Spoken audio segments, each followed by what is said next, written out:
Rattrap Productions, we teach you how to do stuff. Today I'm going to show you how to put on fender trim or fender molding onto a fender. This is a 1988 GMC S15 pickup truck. It used to have these fiberglass fender flares on. It's a little bit of a dated look, so I wanted to upgrade, modernize a little bit. So I'm going to put a fender molding on here. It's going to be a flat black, but they have all kinds of different kinds that you can get, chrome, whatever. I like the flat black look. Now the problem is a lot of these steel fender moldings or the fiberglass moldings is they have to drill holes in the fender in order to attach it. The problem with that is the more holes you have, the more possibility there is that something's going to get caught in there and it's going to start to rust, which is the case here. There's a little bit of surface rust in these areas, so I took care of that surface rust and I prepped and everything is ready to go. So now what I'm going to do is show you everything you need to know to attach that fender trim. Alright, first thing I'm going to do is I'm going to size it. So what I'm going to do is I'm going to take this, it comes in a continuous roll. I'm going to put it where I want it to start on the fender, like that, and I'm going to go ahead and just unroll it, keeping it in place with my thumbs. You'll notice that it comes away right here. That doesn't matter. What I'm doing right now is I'm just running it along the edge of the fender so that I can get a measurement. I'm going to go all the way until I'm completely done. Then I'm going to cut it where I want it to terminate. So I'm going to make sure that I'm going to give myself a lot of leeway.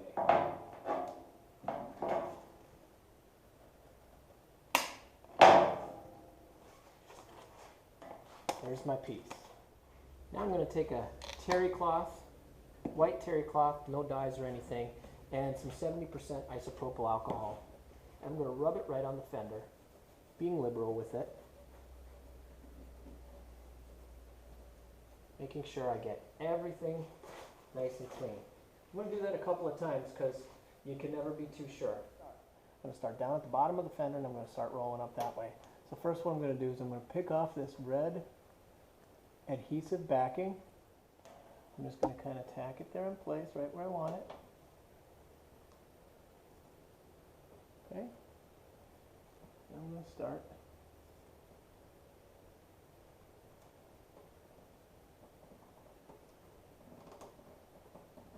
Making sure I use my the edge of the fender as my guide. Put a little bit of tension on it. You don't have to put much. Well, I wouldn't stretch it out too much. Just kind of press it right where it goes. Look how nice that is. This is going to be the nice little profile that I'm looking for. I didn't want anything fancy like chrome, but you can get these with little chrome inserts or the whole thing's made out of chrome if you want. There. I'm going to cut it off just a little bit to spare. Right there. Alright. Now, what 3M says is you got to give it a couple, like 3 hours or something, because it progressively adheres. I don't really understand what in the world they could possibly be talking about, but I'm not a chemist, and they are. Even though they do a lot to pollute our environment, I know what they're talking about with their products. I wouldn't support them, but they're all I got. I'm pressing.